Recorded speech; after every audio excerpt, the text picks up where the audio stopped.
बात करेंगे गर्मी के प्रचंड प्रकोप की, क्योंकि ये मौसम अलर्ट रहने का है, ये मौसम सचेत रहने का है। दरअसल देश के कई शहरों में पारा 50 डिग्री के आसपास हो चुका है।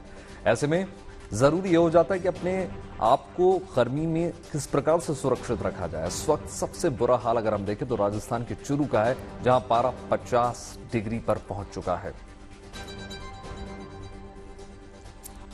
हरियाणा के सिरसा की बात करें तो यहां भी पारा 50 का आंकड़ा छू चुका है। ताजनगरी आगरा में पारा 49 के करीब बना हुआ है, जबकि जहां पारा 48 से 50 के बीच है वहां लोगों को खासी सावधानी बरतने की भी जरूरत है, क्योंकि 45 डिग्री से ज्यादा गर्मी सहन करना बेहद मुश्किल है। ऐसे में जब इससे भी पारा पार चला जाए तो एहतियात बरतना बहुत ज्यादा जरूरी हो जाता है।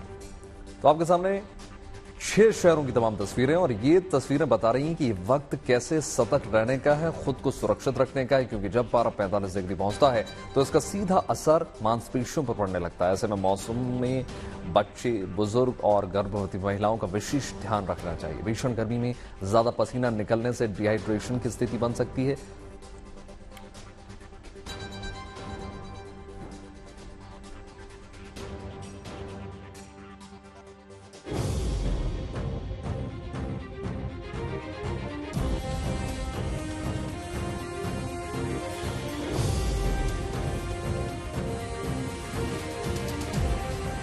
नौतपा में आसमान से बरस रही है आग। उत्तर भारत में गर्मी से मचा है हाहाकार। नौतपा में तापमान पहुंचा 50 डिग्री पार। झुलसा देने वाली गर्मी से बचना सबसे बड़ी चुनौती। पूरा उत्तर भारत इस वक्त मौसम की मार झेल रहा है। हर दिन बढ़ता तापमान लोगों को हैरान कर रहा है। राजस्थान के चूरू की बात करें तो यहाँ पारा 50.5 डिग्री से ऊपर पहुंच चुका है। हलक सुखा देने वाली गर्मी ने इस बार सभी रिकॉर्ड तोड़ दिए हैं। चूरू में सुबह की शुरुआत ही 40 डिग्री तापमान के साथ होती है। उसके बाद पारा तेजी से चढ़ता है और 11 बजते बजते तापमान 47 डिग्री के पार चला जाता है। दोपहर 2 बजे तक तापमान 49 डिग्री के पार पहुंच जाता है और शाम होते होते तो 50.5 डिग्री सेल्सियस तक पहुंच जाता है। यहाँ तापमान इतना ज्यादा हो जाता है कि स्टील की प्लेट पर रखी मोमबत्तियां भी पिघल जाती हैं। हमने 20 मिनट पहले एक स्टील की प्लेट रखी थी। 20 मिनट में प्लेट इतनी गर्म हो गई कि उस पर हमने 4 मोमबत्तियां डाली। मोमबत्तियां डालने के तुरंत ही प्लेट की गर्मी से चारों मोमबत्तियां पिघल गई। भीषण गर्मी को देखते हुए हालांकि नगर निगम दमकल से सड़कों पर पानी का छिड़काव करा रहा है, ताकि राहगीरों को राहत मिल पाए।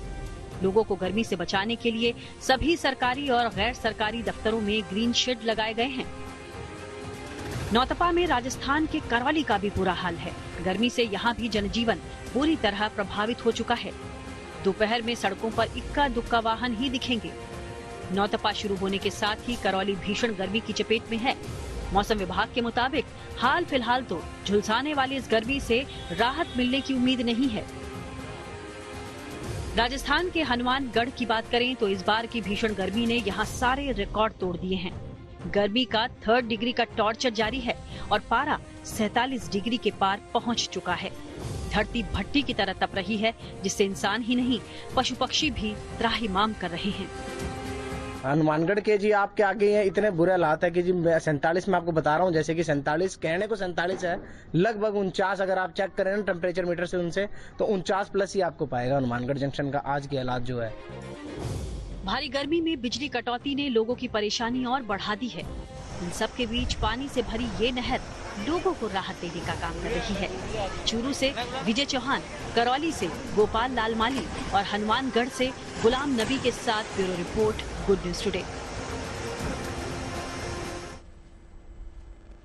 सड़कें सुनसान, बाजार वीरान। नौतपा योग में गर्मी ने कर दिया है लोगों का बुरा हाल। ये हाल किसी एक शहर या किसी एक राज्य का नहीं है। उत्तर और पश्चिम भारत के राज्य इन दिनों प्रचंड गर्मी से बेहाल हैं। देखिए।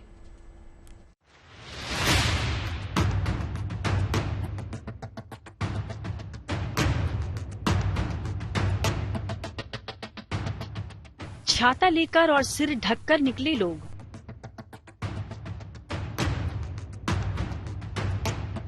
सड़क किनारे गला तर करने की जल्दबाजी।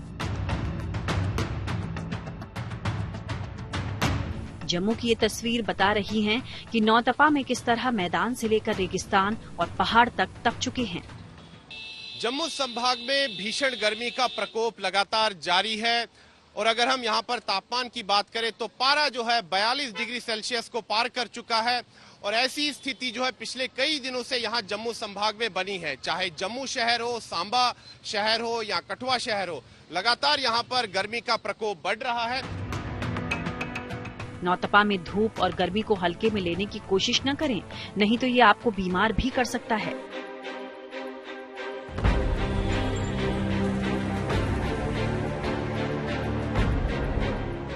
महाराष्ट्र की बात करें तो नागपुर समेत पूरा विदर्भ ही लू की चपेट में है। नागपुर में पारा 45.6 डिग्री सेल्सियस तक पहुंच चुका है, जो पिछले 10 सालों का रिकॉर्ड तापमान है। मौसम विभाग ने हीट वेव को देखते हुए येलो अलर्ट जारी किया है।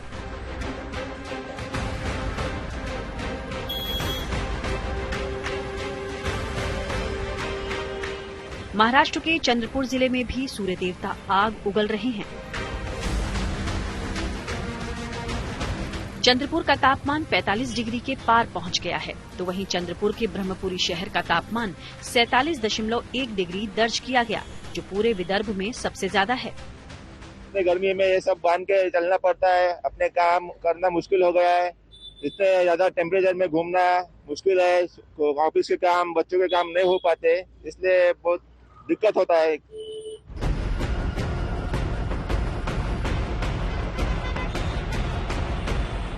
यूपी की बात करें तो प्रयागराज में तापमान 46 डिग्री के पार पहुंच चुका है। लोगों का कहना है कि गर्मी की वजह से वो घरों में कैद हो चुके हैं। नतीजा प्रयागराज की गलियों और सड़कों पर दोपहर में सन्नाटा पसरा नजर आता है। वहीं गर्मी की वजह से बच्चे भी बेहद परेशान हैं। और ज्यादा गर्मी है, कुछ मतलब पढ़ाई भी नहीं हो पा रही है ढंग से।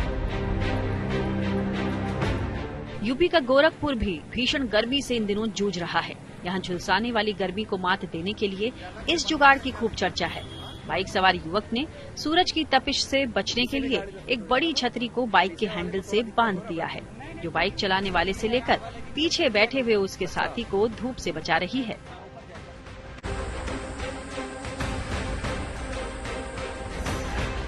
उधर फिरोजाबाद में बिजली विभाग कूलर का इंतजाम कर रहा है, ताकि ट्रांसफार्मर को प्रचंड गर्मी से बचाया जा सके और बिजली की आपूर्ति जारी रखी जा सके।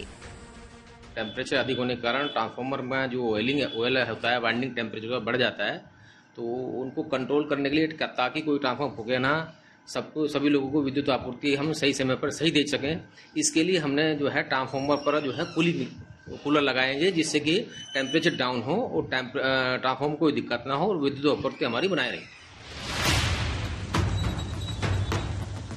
एमपी के दतिया में भी गर्मी लोगों के छक्के छुड़ा रही है। दतिया में मौसम विभाग का कार्यालय 1990 में खुला था। तब से मई में ये दूसरा मौका है जब इस महीने अधिकतम तापमान 48 डिग्री पर पहुंचा है। इससे पहले 2014 में मई में पारा 48 डिग्री तक पहुंचा था।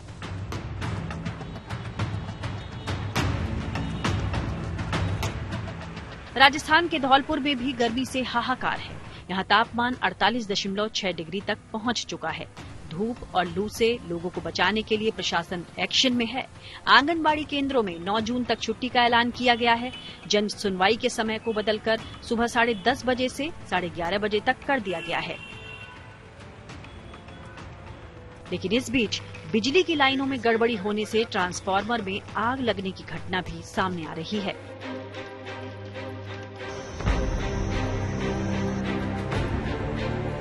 राजस्थान के कोटा जिले में कलेक्टर ने झुलसाने वाली गर्मी से बच्चों को राहत देने के लिए विशेष निर्देश दिया है। कोचिंग संस्थानों से ये कहा गया है कि वो दोपहर 12 बजे से पहले और दोपहर 3 बजे के बाद ही छात्रों की क्लास का समय रखें। दोपहर 12 बजे से 3 बजे के बीच दरअसल कोटा का तापमान 48 डिग्री तक पहुंच जाता है।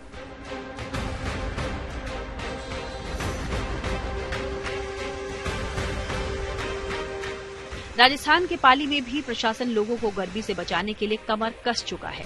शहर में जगह जगह शामियाने लगाए गए हैं और पीने के और देखिए इंटरेस्टिंग बात यह है कि लोग गर्मी से खुद को तो बचा ही रहे हैं, साथ ही साथ अपने आराध्य को बचाने का भी जतन कर रहे हैं। मंदिरों में देवी देवताओं को सूती के वस्त्र पहनाए जा रहे हैं, तो भोग में भी ठंडे पकवान उन तक पहुंचाए जा रहे हैं। नौतपा के चलते रामलला के भोग और पहनावे में भी बदलाव हुआ है। नौतपा का ताप लोगों को और ना ज्यादा जलाए, उसके लिए जयपुर में पूरे विधि विधान के साथ अनुष्ठान किया गया।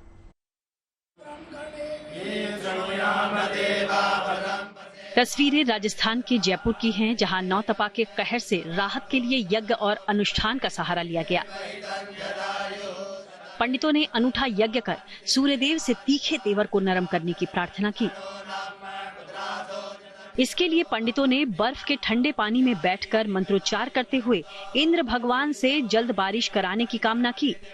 इस महायज्ञ में 11 पंडितों ने मंत्रों के जरिए इंद्रदेव का आह्वान किया। यज्ञ प्रजन्य यज्ञ आयोजित किया गया। इस समय जेठ का महीना है। नौतपा की प्रचंड गर्मी का यहाँ तापमान आप देखिए, सूर्य सर्वोच्च तापमान पर उपस्थिति अपनी कर रहा है और ऐसी स्थिति में त्राही त्राही पूरे प्रदेश में, पूरे जयपुर में मच रही है। इसी को लेकर के इंद्रदेव भगवान का आह्वान किया गया। हिंदू धर्म के जानकारों का मानना है कि सनातन काल से ही यज्ञ हवन की परंपरा चली आ रही है और जन कल्याण के लिए यदि विधि विधान से अनुष्ठान किया जाए तो उसमें सफलता जरूर मिलती है। पर्जन्य महायज्ञ के बारे में बताते हैं, हमारे वैदिक धर्म में भी इसके बारे में व्याख्यान है कि पर्जन्य महायज्ञ ऋषि मुनियों के समय से अच्छी बरसात और अच्छे मौसम की कामना के लिए राजा महाराजा पहले करवाते थे। ज्योतिषाचार्यों के अनुसार नौतपा के चलते सूर्य देवता की प्रचंड गर्मी के कारण चारों तरफ त्राही त्राही मची हुई है।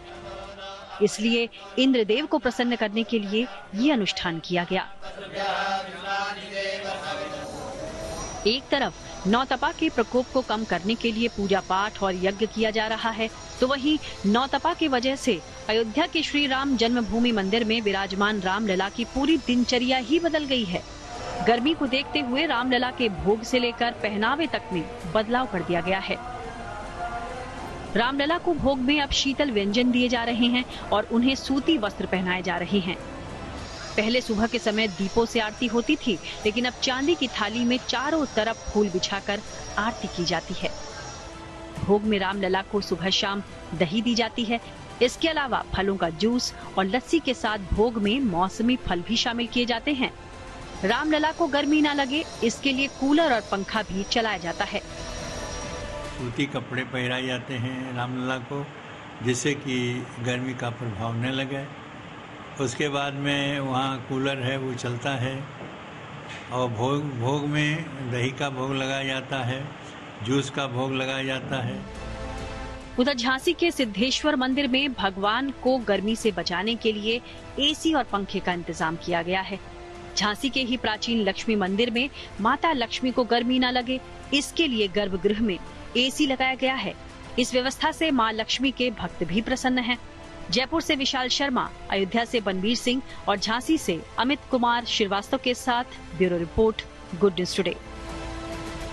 आपने देश में गर्मी का हाल देख लिया, अब आपको एक्सपर्ट की सलाह भी सुनवाते हैं, जिसका आपको अगले कुछ दिनों तक ध्यान रखना है। तो सुनिए गर्मी से बचने के लिए डॉक्टर्स क्या दे रहे हैं सलाह। दोपहर के टाइम बाहर निकलना अवॉइड करें। हो सके तो अर्ली मॉर्निंग में निकलें या इवनिंग टाइम पे निकलें। इस टाइम मैक्सिमम टेम्परेचर जा रहा है ईयर का, जो हो सकता है अबव 40 चल रहा है, तो इस पे चांसेस होते हैं कि डिहाइड्रेशन के बड़े ज़्यादा चांसेस होते हैं, आपको हीट स्ट्रोक के चांसेस होते हैं। तो कोशिश करें इस टाइम पे ना ही निकलें बाहर, तो बेटर है। दूसरा, अपना हाइड्रेशन का ध्यान रखें। जब भी बाहर निकलें वाटर बॉटल कैरी करें साथ में, पानी पिएं, खूब सारा पानी पिएं। इस टाइम पे आपका बॉडी से वाटर लॉस बहुत ज़्यादा हो रहा होता है, इनसेंसिबल लॉस हो रहा होता है, आपकी ब्रीदिंग में पानी निकल रहा है, आपकी स्वेटिंग में निकल रहा है और आपको पता भी नहीं लगता कि आप डिहाइड्रेट हो गए होते हैं और आपको फिर कुछ सिम्टम्स आना स्टार्ट हो जाते हैं। साथ में अपना अम्ब्रेला कैरी करें एक, ठीक है, वाटर बॉटल रखें। उस नंबर लूज़ क्लॉथिंग पहने, कपड़े कॉटन के कपड़े पहने, लूज़ पहने। और यही है कि वाइट कलर के कपड़े पहने, थोड़े लाइट कलर के। डार्क कपड़े पहनेंगे अगर आपका काम है कि मेनली अपने बाहर जाना है ये सब, तो हमेशा अपने फिर लाइट कलर के कपड़े रखने हैं। उसी से ही ये है कि वो जो लाइट कलर होता है कम हीट एब्जॉर्ब करता है, तो उससे ये है कि आपके कम चांसेस हैं कि आपको कुछ गर्मी इफेक्ट करेगी। देखिए, गर्मी चाहे कितनी भी हो, मगर हमारे जो जवान हैं वो देश की सरहदों की सुरक्षा में पूरी तरीके से मुस्तैद है। राजस्थान का बीकानेर, जहां रेत की तपन दिन के वक्त तापमान 50 के करीब पहुंच जाता है, ऐसे तपते मौसम में भी पाकिस्तान सीमा के पास बीएसएफ के जो जवान हैं वो गश्त करते हुए नजर आ जाएंगे आपको। इनकी जो पैनी नजर है वो दुश्मन पर हमेशा रहती है और किसी भी घुसपैठी को देखते ही ये अलर्ट हो जाते हैं। ये जवान भीषण गर्मी में रेत के टीले पर गश्त लगाते हैं। हीट वेव से बचने के लिए इनके सिर पर टोपी होती है और चेहरा कपड़े से ढका हुआ होता है। बीच बीच में जब भी इन्हें मौका मिलता है, ये जवान पानी से अपना मुंह धोते रहते हैं ताकि शरीर का जो तापमान है वो स्थिर रहे, बरकरार रहे।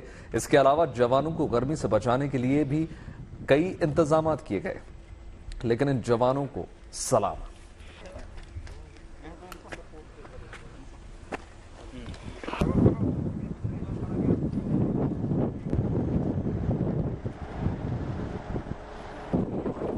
और अब बात गर्मी से झुलस रहे लोगों के लिए राहत भरी खबर की। अंडमान निकोबार से मॉनसून आगे बढ़ गया है, यानी जल्द ही भारत में मॉनसून दस्तक देने वाला है।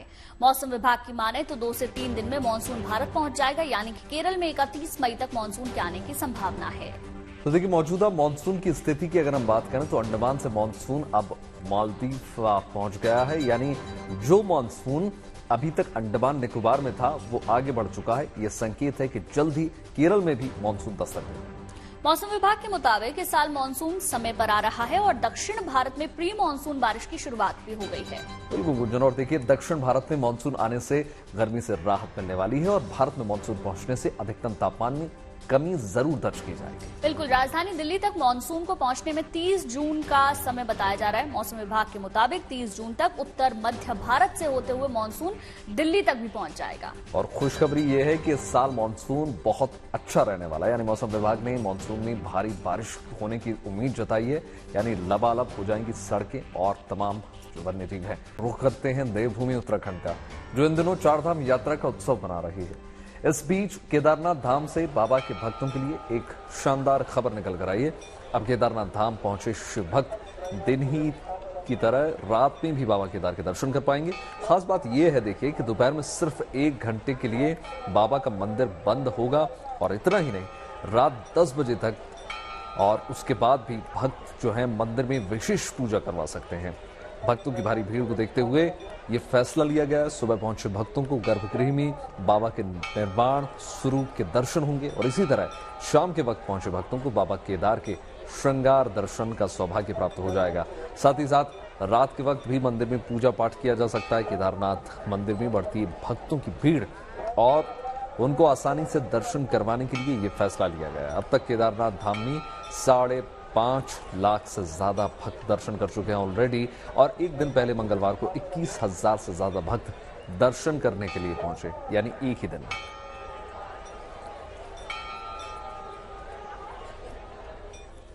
भगवान महादेव त्रिकालदर्शी केदारनाथ के दर्शन के लिए हर कोई उत्साहित है। लंबी लंबी कतारें, घंटों के इंतजार के बाद भक्तों को बाबा केदारनाथ के दर्शन हो पा रहे हैं। लंबी यात्रा की थकान बाबा के दर्शन से पल भर में दूर हो जाती है, मगर अब आसानी से भक्त अपने आराध्य के दर्शन कर पाएंगे, क्योंकि अब दिन रात यानी कि 8 पहर भक्तों को केदारनाथ के दर्शन की सुविधा मिल रही है। सुबह के वक्त भक्त महादेव के निर्वाण दर्शन का सुख पाएंगे, जबकि संध्याकालीन बाबा के श्रृंगार दर्शन होंगे। यही वजह है कि रात के मंदिर परिसर में काफी चहल पहल दिख रही है। असल में बाबा केदार के दरबार में दर्शन के लिए दिनों दिन संख्या बढ़ रही है। एक दिन पहले मंगलवार को 21,000 से ज्यादा भक्तों ने बाबा के दर्शन किए और अब तक यह आंकड़ा 5.5 लाख से ज्यादा हो चुका है, जबकि केदारनाथ धाम के कपाट खुले अभी महज 19 दिन ही हुए हैं और भारी संख्या में जो श्रद्धालु हैं दर्शन करने के लिए पहुंच रहे हैं। इसीलिए उनकी सुविधा को देखते हुए आप रात के वक्त भी बाबा केदार के भक्त दर्शन कर पाएंगे, ये सुविधा कर दी गई है। बिल्कुल ठीक है गुंजन, और देखिए, अगर जज्बा और हिम्मत आपके अंदर हो तो किसी भी चुनौती को पार करके मंजिल पाई जा सकती है। इसी सोच के साथ दिल्ली के 24 एनसीसी कैडेट्स का जो दल है वो पर्वतारोहण अभियान पर निकला और 24 कैडेट्स में 12 लड़के और 12 लड़कियां जिन्हें लद्दाख के माउंट कांग यात्से पर जीत हासिल करने के लिए रवाना किया गया है। देखिए,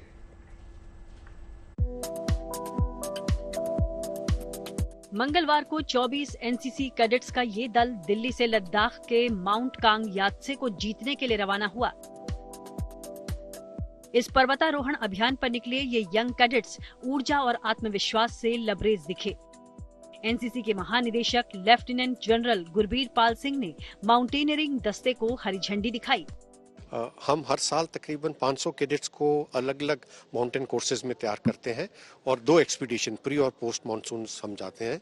और इस बार की जो ये एक्सपीडिशन है, अभी इसकी फ्लैग ऑफ सेरेमनी हुई है माउंट कांग यात्से 2 के लिए। 20,000 से ऊंची फीट से ऊंची ये पीक है लद्दाख रीजन के अंदर, जिसमें 24 कैडेट्स, 12 बॉयज और 12 गर्ल्स।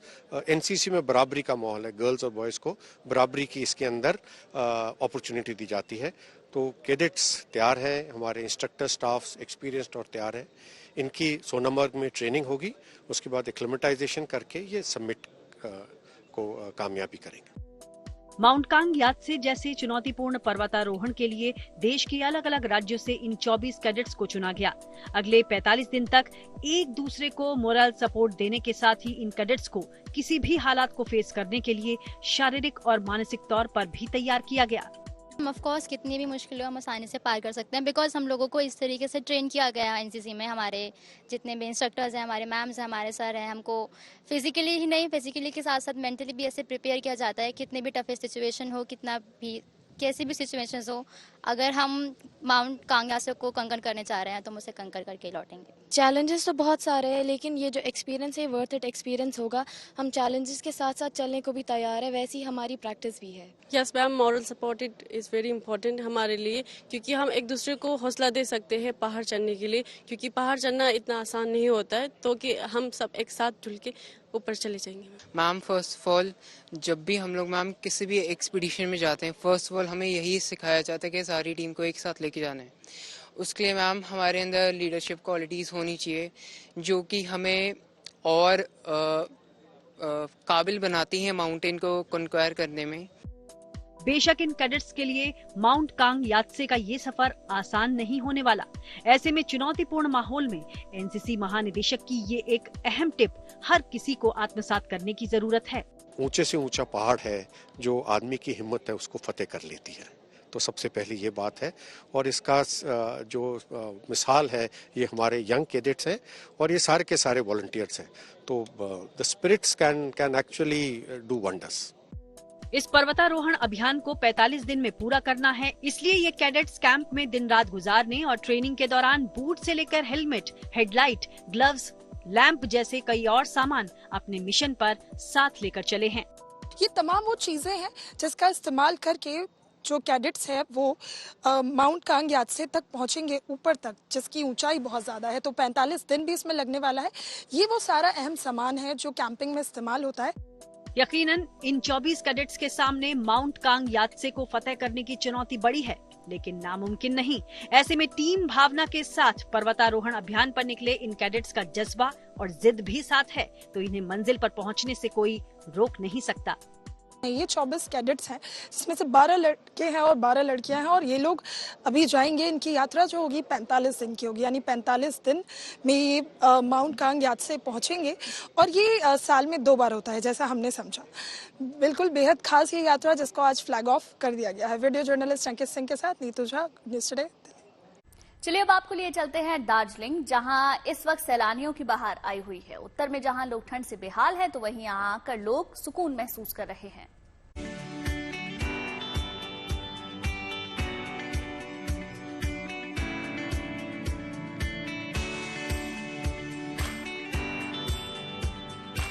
अगर गर्मी सताए तो दार्जिलिंग चले आएं। दूर दिख रहे बर्फ से लकदक कंचनजंगा के ऊंचे ऊंचे पहाड़, हरी भरी वादियां, ठंडी ठंडी हवा, खान पान और परंपरा संस्कृति की अनूठी मिसाल। पश्चिम बंगाल के पर्यटन स्थल दार्जिलिंग की ये कुछ खासियतें हैं। इनका दीदार करने ही हमेशा की तरह इस बार भी भारी संख्या में लोग बाग पहुंच रहे हैं। इसमें कोई दो राय नहीं कि जहां देश के कई राज्य इन दिनों भयंकर गर्मी का सामना कर रहे हैं, कई जगहों पर तो पारा 40 और 50 डिग्री तक चला जा रहा है। ऐसे में अगर आपको दार्जिलिंग की गरम गरम चाय के साथ ठंडा ठंडा माहौल भी मिल जाए, तो इससे बेहतरीन और सुकून देने वाले पल और कहां मिल सकते हैं। यही वजह है कि इस वक्त ये टूरिस्ट प्लेस देश विदेश से आए सैलानियों से खचाखच भरा पड़ा है। सुबह सुबह होटल्स से दार्जिलिंग के साइट सीन का दीदार, तो शाम के वक्त मॉल रोड पर हॉर्स राइड और गपशप के साथ खूब खाना पीना, मौज मस्ती करना। सैलानियों के चेहरे का भाव बयां करने के लिए काफी है कि यहाँ की आबो हवा उनको कितना सुकून दे रही है। यहाँ बहुत अच्छा लग रहा है। हमारे यहाँ पे तो बहुत ज़्यादा टेम्परेचर है, बर्दाश्त नहीं हो पाता गर्मी, लेकिन यहाँ तो ऐसा लग रहा है जैसे हम जनवरी में आए हुए हैं और यहाँ थोड़ा ठंड भी महसूस हो रहा है। मौसम बहुत अच्छा है, कभी बारिश हो रही है लेकिन बहुत ठंडा है और अच्छा लग रहा है। हालांकि बताया जा रहा है कि पिछले सालों के मुकाबले दार्जिलिंग में इस बार पारा कुछ बढ़ा है, मगर फिर भी यहाँ लोग टोपी जैकेट्स पहने दिख रहे हैं और खुश भी हैं इस लिहाज से कम चिलचिलाती गर्मी से उनको हमेशा के लिए ना सही कुछ समय के लिए राहत तो मिल रही है। यहाँ के छोटे बड़े लग्जरी होटल्स काफी संख्या में घूमने आ रहे सैलानियों की आवभगत में जुटे हैं। वैसे तो दार्जिलिंग में 12 महीने पर्यटक आते रहते हैं, मगर 15 मई से 15 जून तक टूरिस्ट सीजन यहाँ के कारोबारियों के लिए बेहद अहम रहा है। सीजन बहुत अच्छा चल रहा है और उम्मीद है कि इससे भी अच्छा होगा जून में, क्योंकि अभी इलेक्शन कंप्लीट नहीं हुआ है, तो शायद 1 जून को शायद कैलकाटा का वोटिंग है, उसके बाद और अच्छा होगा सीजन, लेकिन अभी भी सेटिस्फाइड है। तो अगर आप भी हैं बढ़ती गर्मी के सताए तो पकड़िए दार्जिलिंग की राहें। यकीनन इस खूबसूरत और खुशनुमा पर्यटन नगरी की मौजूदा आबो हवा आपकी सारी थकान और गर्मी की चिलचिलाहट को कुछ समय के लिए जरूर भुला देगी। दार्जिलिंग से कायेश अंसारी के साथ bureau report, good news today. और अब बात बुलंद हौसले, जुनून और जज्बे की। हरियाणा में 70 साल के मेडल मशीन के नाम से मशहूर रामकिशन शर्मा ने अपने बुलंद हौसले से अपनी खेल प्रतिभा का लोहा मनवाया। रामकिशन शर्मा ने अपने शानदार खेल प्रदर्शन की बदौलत हैदराबाद में नेशनल एथलेटिक्स प्रतियोगिता में 6 गोल्ड मेडल हासिल कर लिए। हरियाणा में चरखी दादरी से आने वाले रामकिशन शर्मा ने अपने मेडलों के आंकड़ों को 236 तक पहुंचा दिया। रामकिशन ने देश विदेश के खेल के मैदान पर शानदार प्रदर्शन करते हुए साबित ये कर दिया कि उम्र महज एक नंबर है, हौसले जो है बुलंद होने चाहिए। हैदराबाद कच्ची बोली इंटरनेशनल स्टेडियम में हमारे खेल हुए थे 22, 23, 24 मई को। वहां से 6 गोल्ड मेडल मेरे को मिले हैं, जिसमें 60 मीटर दौड़, 100 मीटर दौड़, 200 मीटर दौड़, लॉन्ग जंप, 80 मीटर हर्डल और एक relay race, total 6 gold medal वहां से प्राप्त किए।